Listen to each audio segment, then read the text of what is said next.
I'm ready. All right, here we go. Good evening, ladies and gentlemen, and welcome to Smokestack's Local Legends. I am your host, Josh Farley. It's great to be with you. Tonight, we have a very special guest for you. Thanks to the Manette Saloon for hosting this live podcast.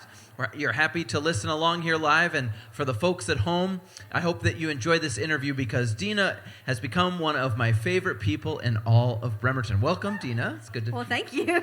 Oh, yes. That's high praise from Josh Farley. Oh, my God. Well, okay, so for starters here, Deena did something very cool in Bremerton that few people have endeavored to do. She started a podcast, and it's all about the cool stuff that goes on in Bremerton. You got to admit, we get lots of weird stuff. We get lots of just all kinds of off-the-wall things happen in our fair town.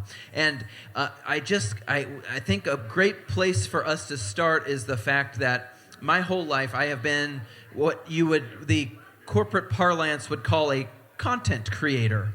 Deena, I think you are also a content creator, and there is a great passion underlying creating content. It's difficult work. It's not easy. And when you listen to Bremelore, her podcast, you can hear that this is something not only that you dug and you found, but also that you tell it with such a great storytelling ability and with a soothing voice. And I love that about Bremelore. And to me, I feel like you're kind of a journalist. You are a journalist because those two qualities are what make people a journalist. Why did you start a podcast about Bremerton? Whoa, just hold on one second, because Josh Farley just called me a journalist. Whoa! Gosh. I'm sorry, what was the question? Why'd you do this? Why did you decide to go down all these rabbit holes and give us information, which is truly what journalism is? So why'd you do it? Well, I spend a lot of time in antique shops and used bookstores. I really like the way that old books smell. So I have a tendency to walk around picking them up, flipping them open, smelling the pages.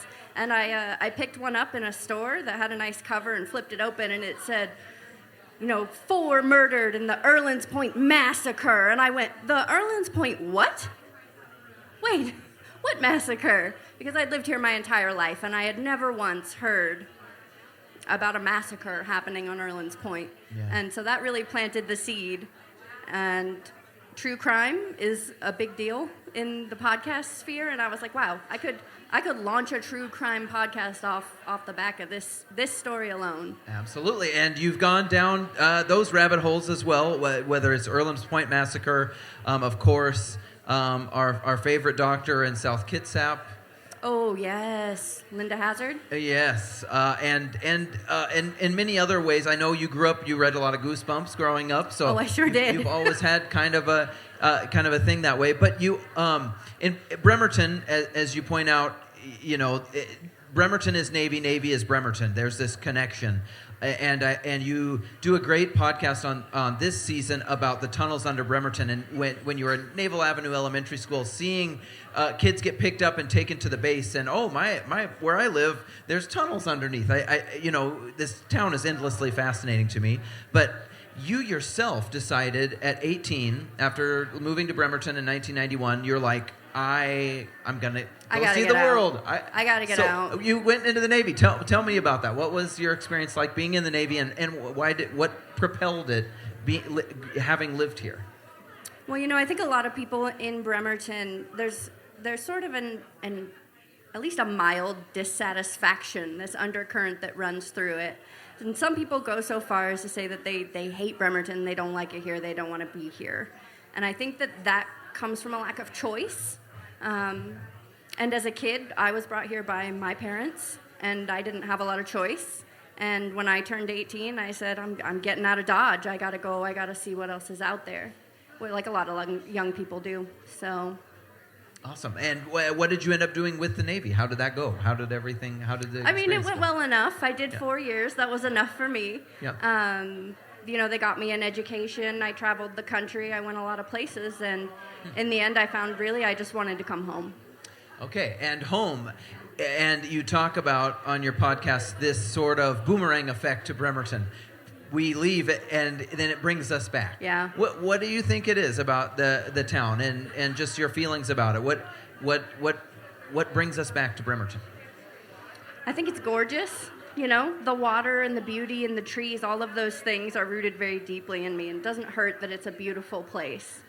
So when you're out in the middle of Wyoming and you haven't seen the water in 3 months, I want to go home. I'm going to go get on a boat.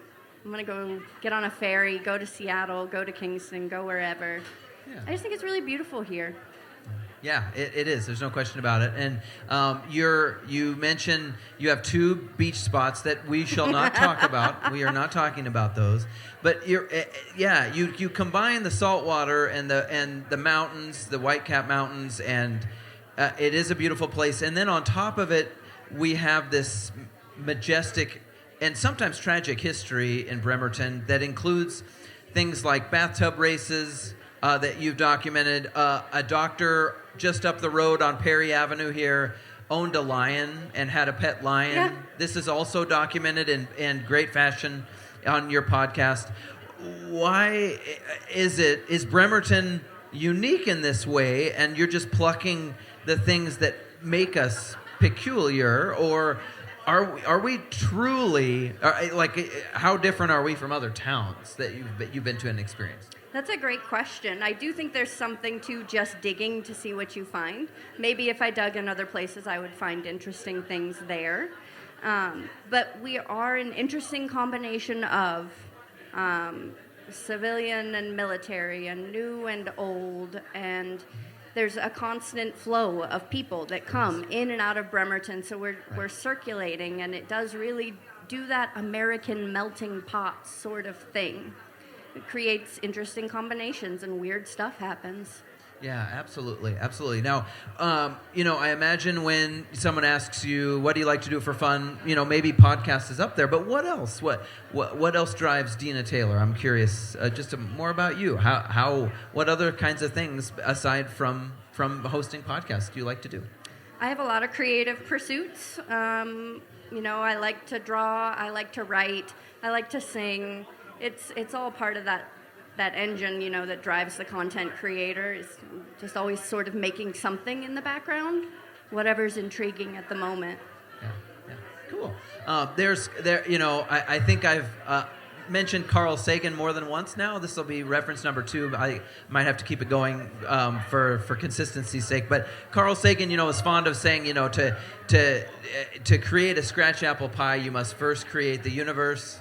And part of what I love about the podcast is you did a great episode. You did a deep dive on the Blackberry Festival. Mm-hmm. But you didn't just go to the Blackberry Festival. You actually went before. You went back to the strawberry farming on Bainbridge Island, and leading into Japanese internment. And you brought all this historical context that I think was really well done. And I'm just wondering, where did the idea come from for that specific episode, and were you yourself surprised at how layered you were able to just peel back the onion? Yeah, when I started the Blackberry Festival episode, initially I was really disappointed, and I put it down fast because I started out, I looked up what year the first festival had been and went, oh, well, there's barely any history here at all. I don't even know if this is worth talking about. Until I started digging around and poking at things. And then, like an onion, it just sort of unpeeled itself all around me, and I went, I think it's a really interesting thing to put pieces of Bremerton into context, into the historical context that surrounds them, because it's really easy to take the Blackberry Festival and be like, well, do we call this a Blackberry Festival? Is it just the boardwalk? Did anybody make a pie this year? And sort of disassociate it from the greater story that surrounded its creation and what it was meant to do. So I love to dig into the context around that and figure out, the big picture. Yeah, absolutely. So I was talking to a few people before we're recording now, and one of the things they wanted to know, of course, is, and this is also referenced in your podcast, the negative connotation of a Bremelore, the portmanteau. Here we go. I believe the portmanteau of putting together Buffalo and Bremerton, an unflattering term that I happen to do my own deep dive on. and interviews Sir Mix-a-Lot about at some point. But Bremelore is a really nice fellow portmanteau. Was any part of that as a nod to this term that our town is unfortunately graced with by Sir Mix-a-Lot? Yeah, that was on purpose. That was while I was sitting down and trying to come up with names, and I was like, I'm going to write down every synonym I've got, every word related to Bremerton, and every word I've got related to history, mythology, whatever it is, and just went down the list and started mashing them together, and I went, oh no, is it really going to be It is. It's going to be Bremelore.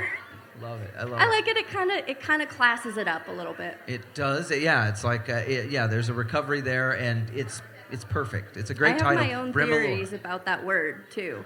Because in the service, there's some words that are not kind that are used to refer to women and dependents and things like that. So I have some thoughts about the evolution of the word Bremelore, as weird as that sentence is to say.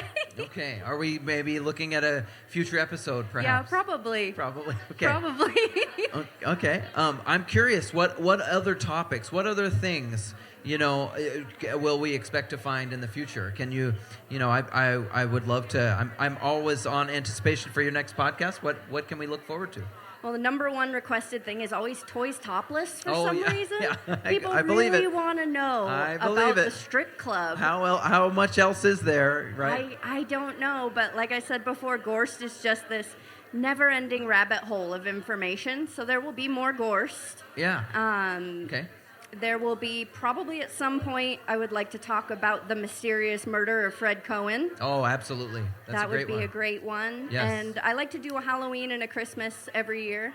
So do some seasonal joy. So there will be a Christmas episode coming out in December this year. Cool. Yeah. The Fred Cohen murder, definitely. 1972 or so, early 70s. Mm-hmm. He had been, I think, all three, prosecutor and defense attorney. And was shotgunned on his porch. Yep. By the Port Washington Narrows, and to this day, disappeared into the night. To this day, unsolved. Yep.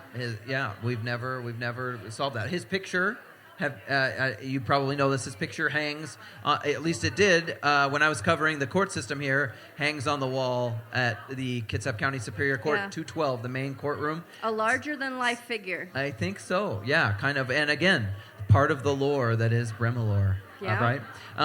Now, where can people find your podcast? I want to make sure that anybody who wants to listen, these are, by the way, great bite-sized episodes. Some go a little longer, but sometimes it's such a great thing. Just 10 minutes of wonderful local history. Where can people find it?